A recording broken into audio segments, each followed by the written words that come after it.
Gençler,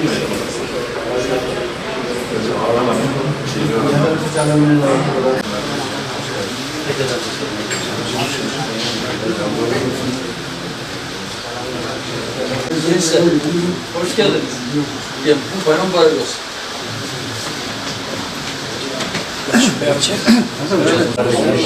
أيضا مبارك لي والله تعذبهم هذا تمام بين عربي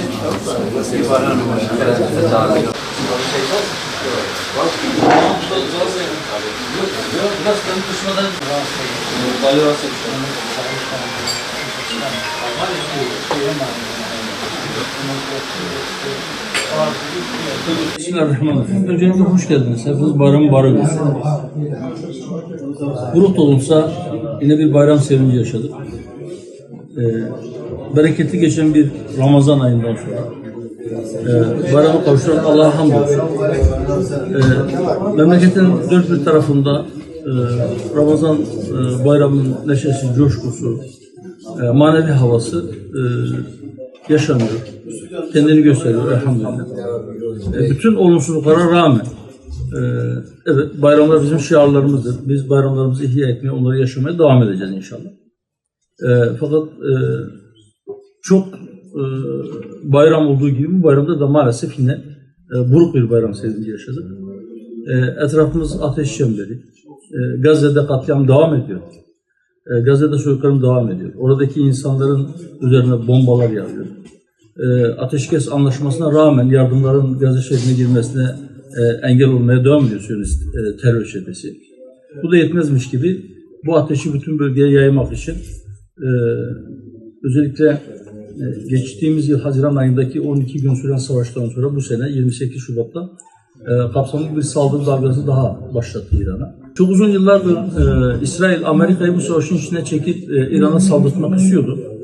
Sonunda ikna edebildiği, kendisine uygun bir deli adam buldu ve o deli adamı ikna etti. Hatta o deli adamı İran'ın Amerika'ya saldırmaya hazır olduğunu ve Amerika için de ciddi bir tehdit oluşturduğuna ikna etmiş gibi görünüyor. En azından Trump'ın söyledikleri bu yönde. Ve maalesef bu savaş başladı. Yani Amerika İsrail ile birlikte İran'a çok sert saldırdı ve bunun karşılığında da İran bölgedeki Amerikan üslerine yönelik misillemelerde bulundu. Bu elbette savaşın bölgeye yayılma riskini artırıyor. Çünkü neredeyse İran etrafındaki bütün ülkelerde Amerika'nın ya da NATO'nun üsleri var. Ve bu üslerden kalkan uçaklar ya da oradaki radar tesisleriyle bu savaş yürütülüyor.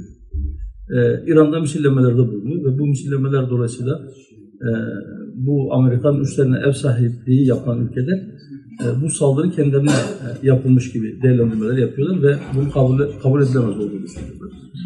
Bize göre almış olduğu sert cevaplar dolayısıyla Amerika belki yaptığına pişman oldu ki şu anda Amerika'nın iç kamuoyunda bu konuda bir şey var.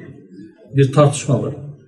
Bu başlayan tartışmalar bize açıklıkla gösteriyor ki Amerika bölünmüş durumda ve Trump'ın bu saldırı kararı iç kamuoyunda destek görmüyor. Amerika'nın iç kamuoyunda. Şimdi Amerika düşmüş olduğu bu tuzaktan, bu bataklıktan nasıl çıkacağının hesabını yapıyordur muhtemelen. Görünen o ki çıkışın yolunu da bölge ülkelerini savaşa sürükleyerek adeta onları bir vekil güç olarak kullanmak istiyor. Eğer bölge ülkeleri, özellikle Körfez ülkeleri İran'a saldırırlarsa ve savaş Körfez'deki Arap ülkeleriyle İran arasında olursa belki bunu bir mezhep savaşına ya da kavimler savaşına, yani Araplarla Farslar arasındaki savaşa dönüştürebilirlerse o zaman kendileri bu işten sıyırma yönünde çok büyük bir adım atmış olacaklarını inanıyorlar.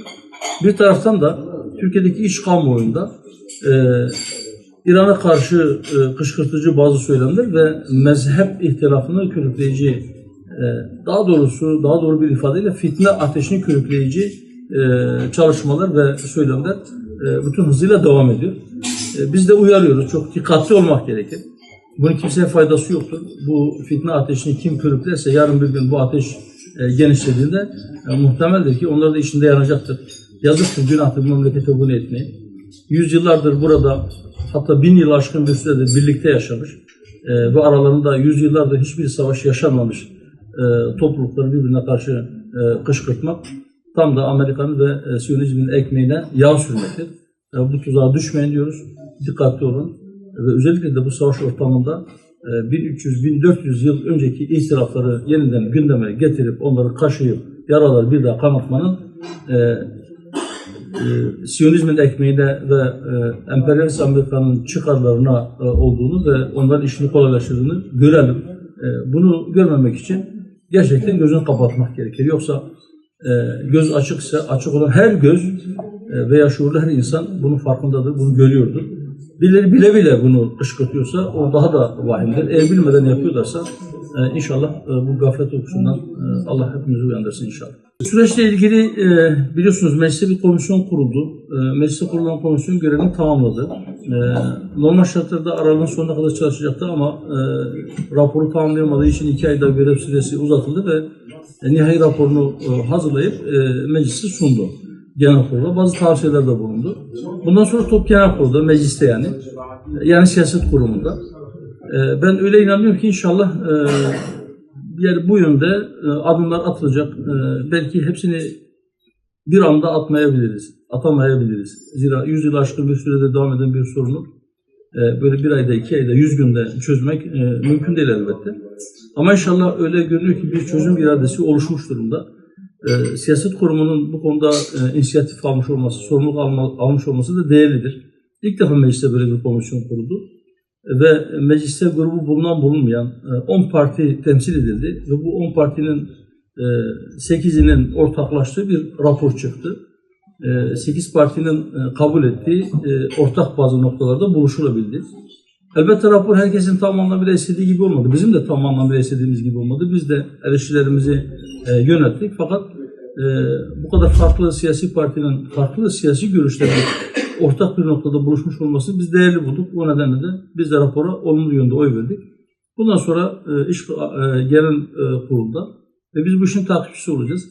Biz diyoruz ki bu asırlık sorunu çözmek için mutlaka bizim adalet temelinde kardeşlik hukukunu yeniden tesis etmemiz gerekir. Bunu yapabilir miyiz? Evet, yapabiliriz. Hatta sadece yapabilme değil, bu bir tercihdir, bu bir zorunluluk. Bunu yapmak zorundayız.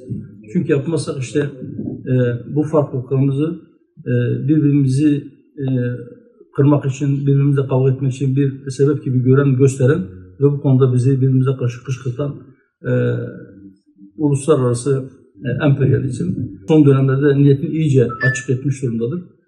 Bunu görüp mutlaka birbirimizin hukukuna riayet edecek bir bilinci kuşanmamız gerekir.